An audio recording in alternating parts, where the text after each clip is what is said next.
आप बहुत लोगों से मिले होंगे इस पूरी यात्रा में हम्म। जो नशे के आदी हो गए होंगे। थोड़ा बताइए कि क्या कारण होता है कि नशा शुरू कैसे हो जाता है, या बच्चों को इसका ना कैसे बचना चाहिए? मैं बताता हूँ, ये कारण वारण कुछ नहीं होता ठीक, है ना। इसमें या तो चार दोस्त बैठे हैं, यही है एक ना। बीच में होता है जो नहीं करता, वो 2-4 दिन तो बैठा रहता है, चौथे दिन उसको लगता है यार मैं पागल हूँ, ये अच्छे हैं सारे, तो वो भी बीच में वो उसको अपने आप में गिल्ट सी फील होती है, यार मैं ही पागल हूँ, ये देख मजा करता हाँ, मैं ये है। कायर हूँ। तो वो भी लग पागल। जाता लग ओके। जाता है ना।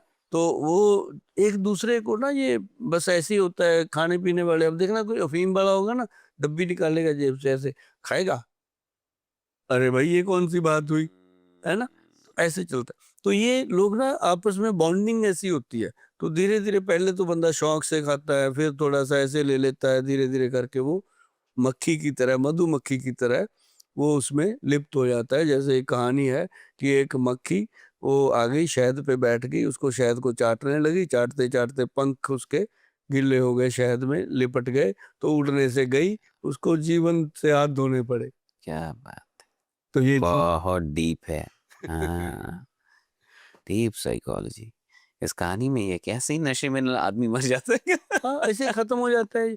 और जो निकलना चाहता है उसको गोयल साहब का रास्ता नजर आता है, और गोयल निकल साहब की सकते हैं यानी। हाँ जिम्मेदारी है जी अपनी, ये क्या पूरी बात है। जिम्मेदारी से ये बात कहते हैं हम। जो शराब पीता है उसको बिना बताए भी शराब छुड़ाई जा सकती है, बता के भी अच्छा, बिना बताए भी। हाँ, शराबी आदमी को। लेकिन जो लोग बाकी नशे करते हैं सिंथेटिक बाकी, उनको बिना बताए दवाई देने का कोई फायदा नहीं, जब तक वो खुद कमिट नहीं करते। मतलब विल पावर आवश्यक है, आपकी आवश्यक। अपनी इच्छा, आपका अपना संकल्प आवश्यक है।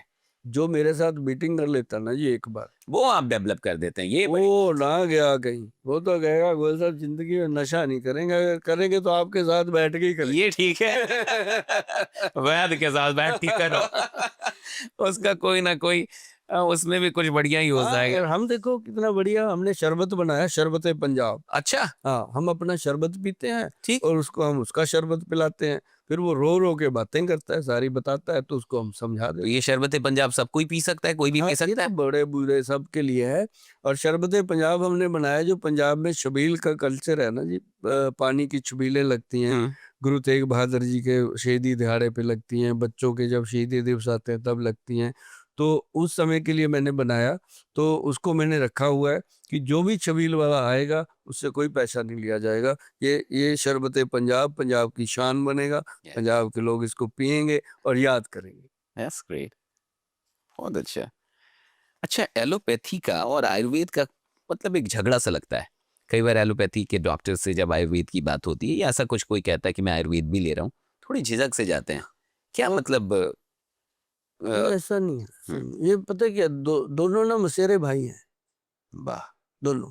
और जो आयुर्वेद है ये अपने आप को समझता है मैं दादा हूँ, मैं बड़ा हूँ, मैं परदादा हूँ।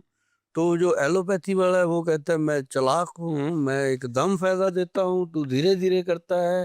तो अच्छा, ये है एक हाँ, मतलब परसेप्शन है कि आयुर्वेद धीरे धीरे करता है इलाज, या तुरंत नहीं हो सकता, या फास्ट, ऐसा है क्या? अब वो नहीं रहा, पहले धोती वाले वैद होते थे, अब टाई वाले आ गए हैं। वाह, क्या धीरे बात है। अब धीरे धीरे कुछ नहीं होता, हाँ। अब फास्ट हो गया सब कुछ। अब तो एक्सट्रैक्ट आ गए ना जी। अब कहाँ त्रिफला पाउडर लेना मान लो, ठीक, एक्सट्रैक्ट। हाँ त्रिफला पाउडर का चम्मच लेना भर के, कहाँ एक छोटा सा कैप्सूल खाना, काम तो वही करेगा। उसमें एक्सट्रैक्ट डाल दिया कैप्सूल में निकाल के, और मात्रा पूरी आ गई। अब तो ये मतलब जब से हमारा आयुष डिपार्टमेंट हमारे सर पे आया, तब से तो एलोपैथी से कई गुना ज्यादा रिजल्ट। आप देखो किसी की उंगली ऐसे काटो, ठीक। जो आपके सामने अड़े ना कि आयुर्वेद कुछ नहीं कही तरह, उंगली काटो, तो किसकी तरह, जो डाना पाटकर काटता होता है एक फिल्म में, है ना, किसका खून है। ठीक है। वैसे हाँ, वैसे काटो, काट हाँ। के उसके ऊपर ना सिर्फ हल्दी और फटकड़ी का पाउडर होना चाहिए, दोनों का पाउडर, हल्दी और फटकड़ी का पाउडर, ऐसे पानी घोलो, पानी घोल के पेस्ट सा बना के वहां लगा दो। अगर भाई साहब उसके बाद बूंद निकल गई बाहर, तो मैं आयुर्वेद में काम नहीं करूंगा। क्या बात इससे ज्यादा फास्ट क्या हो सकता है, बहुत बड़ी बात है ना। जो कहता है मुझे 2 महीने हो गए लेटरिन नहीं आई साहब, पेट नहीं साफ हो रहा, खिलाओ ना उसको, हमारा एक मोदक आता है आयुर्वेद में है, उसका ये लोग नाम है परेशान है इससे भी। कब्जनाश। हाँ, कब्जनाश मोदक आता है, हमने उसको डेवलप किया, है आयुर्वेद ग्रंथ की चीज है, हमने बना दिया उसको। उसको मटर के दाने जितना, मटर कितना होता है, इतना सा, थोड़ा सा। मटर के दाने जितना रात को खा लो, सुबह पेट ऐसे साफ होता है। और बहुत लोगों अब के साथ ये प्रॉब्लम है, 2 दिन 3 दिन ऐसा हो जाता है। अब आयुर्वेद क्या है, धीरे काम क्या करता है, अब डायबिटीज है, शुगर का रोग है, बंदे को दवाई देते हैं, साथ में बसंत कुसुमाकर रस देते हैं जिसमें गोल्ड भस्म डलती है और चीजें डलती भस्म क्या होता है सर, इसको थोड़ा सा बताएंगे आम लोगों के लिए कि क्या होता है ये भस्म? हैं। हम लोग हमेशा सुनते हैं वैसे मैं इसमें भी, आपको, जैसे। हाँ मैं बताऊं हाँ। आपको, जैसे हम बहुत ज्यादा मेटल यूज नहीं करते, हम्म, हमारी आदत नहीं है, और हम एक स्वर्ण भस्म, स्वर्ण भस्म, हाँ। एक चांदी की भस्म जी। जिसको रौप्य भस्म बोला गया, एक वज्र भस्म जिसको हीरे की भस्म बोलते हैं, अच्छा। ये 2-3 भस्में हम महंगे वाली चीजें यूज करते हैं। इनका महत्व है, जो हीरे की भस्म है ना जी, वो कैंसर के रोगी तक को कवर कर लेती है। क्या बात है। जो हमारे आयुर्वेद में कैंसर गज केसरी नाम से एक हम्म, औषध है ग्रंथों की, उसमें डलती है वो, और वो हमारी कोई धरोहर नहीं, कहीं से भी कोई ले सकता है, बहुत फायदेमंद कैंसर के रोगियों के लिए है। और जैसे ये हम च्यवनप्राश बनाते हैं, फोसा एक्शन प्राश, ये इसकी कीमत क्यों है इतनी, इसके अंदर ये सारी चीजें डली हुई हैं। तो भस्म होती क्या है, जैसे हम मान लो कोई कोई भी धातु लेते हैं, अब लोहे की भस्म बनती है ना, और सोने चांदी की, सभी की चीजें हम्म, अब बुजुर्गों ने बनाई चीजें, पूर्वजों ने, वो बनी हुई हैं। अब मूंगे की भस्म है, पन्ने की भस्म है, कि जितने हम नग डालते हैं लोग उंगलियों में, सबकी भस्में भी बनती है। अच्छा। तो ये काम करती हैं, पुखराज की भस्म बनती है। तो ये काम करती हैं बॉडी के लिए, अलग अलग इनके रोल होते हैं। तो उनकी पिष्टियां बनती हैं, अब जैसे मोती की पिष्टी बनती है, मुक्ता शुक्ति पिष्टी बनती है सीप की, और गोदंती भस्म क्या बात। बनती है। प्रबाल पिष्टी, जो प्रबाल होता है, जो मूंगा नहीं होता लाल रंग का हाँ, लोग पहनते हैं, पहनते हैं। वो उसकी भस्म बनती है। प्रबाल पिष्टी, मुक्ता शुक्ति पिष्टी, गोदंती भस्म, तीनों को मिला के अगर उसकी 2-2 चुटकियां रात को बंदा ले ले, जितना मर्जी पुराना माइग्रेन हो, रहता ही नहीं। अच्छा। हाँ, क्या। ये वाला नुस्खा रामदेव जी ने बताया था 2011 में, मैंने सुन लिया, मैंने लोगों को मैंने भी बता दिया, मैं कहा यार रामदेव जी बता रहे हैं, अच्छा ही होगा। तो सचमुच जिसको बताया ठीक। माइग्रेन ठीक। हाँ, मुझे कोई तकलीफ नहीं होती, मैं रामदेव जी का नाम लेता हूँ, मुझे क्या प्रॉब्लम, क्या। हमारे बड़े हैं भाई, बहुत सही। पूर्वज हैं वो, हम्म, उन्होंने स्तंभ स्थापित किया है। हम्म, तो ऐसी जो चीजें उनकी अच्छी हैं मैं बताता हूँ, वैसे तो उनकी सभी अच्छी हैं, क्या मैं बताता बात। रहता हूँ। पर ये चीज है कि आयुर्वेद में अगर कोई कहता है स्लो काम करता है, मैं नहीं मानता। नहीं मानते, हाँ। मतलब हम लोग गाड़ी ले लेंगे लाखों रुपए की, उसके ऊपर 2 लाख की एसेसरी लगा देंगे, ये हो रहा है। गाड़ी की एवरेज कम होगी, भागे जाएंगे, और खुद की एवरेज खत्म हो रही है। उसके लिए कहते हैं च्यवनप्राश महंगा है गोयल साहब।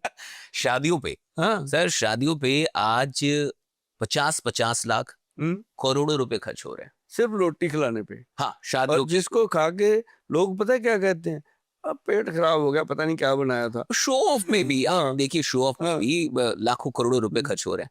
और लेकिन वो रिश्ते आगे सही चले, हम्म वो शादियां टिकी रहें, हम्म उसके लिए फिर कहाँ महंगा है फिर आयुर्वेद और ये सब कुछ। बिल्कुल भी नहीं सही है, बात है। बिल्कुल नहीं है। अब मुझे कहते हैं लोग, शादियों में बुलाते हैं, मैं कभी शगन शुगन नहीं देता, मैं तो ऐसी चीजें दे के आता हूँ उनको, खाओ पियो याद आगे। रखें। यानी इलाज संभव है, हाँ, आयुर्वेद में इन सारी चीजों का इलाज संभव है। बहुत यानी बढ़िया जो लोग इलाज। निराश हैं, जो लोग निराश हैं, उदास हैं, या फिर उनको होपलेस हो गए हैं, उनको मिलना चाहिए फिर मैं यानी। आपको बताता हूँ तिवारी जी, मैं हमेशा एक रिक्वेस्ट करता रहता हूँ लोगों को कि मैं आप सबका भाई हूँ, किसी का पिता समान हूँ, किसी के बच्चों के जैसा हूँ, क्या। लेकिन मैं जैसा भी हूँ, मैं अपने देश को बहुत प्यार करता हूँ, आप सबको बहुत मोहब्बत करता हूँ। शायद उतनी नहीं करता जितनी आप लोग करते हो, लेकिन मैं करता हूँ। लेकिन कहते हैं ना कि अगर करते हो तो जताना पड़ता है, तो मैं इसीलिए कहता हूँ कि अगर आप किसी से मोहब्बत करते हो तो उसको आई लव यू बोलो। तो मैं ये कहना पड़ता है, तो मतलब ऐसी जगह आई लव यू कभी मत बोलो जहाँ छित्र पड़े, ऐसी जगह बोलो जहाँ वापसी में रिवल्ट आए, क्या सेम टू यू, तो बोलो, नहीं अदरवाइज तो बोलो। तो दूसरी बात ये है कि मेरा थोड़ा सा मीटिंग जो है, थोड़ी हो गई है मिलने की मुश्किल, ये मैं भी जानता हूँ, आप भी जानते हो। एक अनार 100 बीमार। अब देखो दिन में 5-6 हज़ार कॉल आती है, उसमें से हम 500 कॉल होती है जो इफ़ेक्टिव होती है, 4000 कॉल होती है जो लोग सिर्फ़ जानना चाहते हैं, ठीक। जो मिलना चाहते हैं 500-600 कॉल होती है। अब दिन में भाई साहब मान लो 100 लोगों को मिलना है, कहाँ? तो 10 घंटे चाहिए। एक आदमी को अगर मैं 5 मिनट नहीं दूँगा, तो वो कहता है गोयल साहब इतनी वेट भी करवाई, इतना टाइम भी लगा, 5 मिनट में ही निपटा दिया। तो मतलब वो भी देना पड़ता है। हुँ।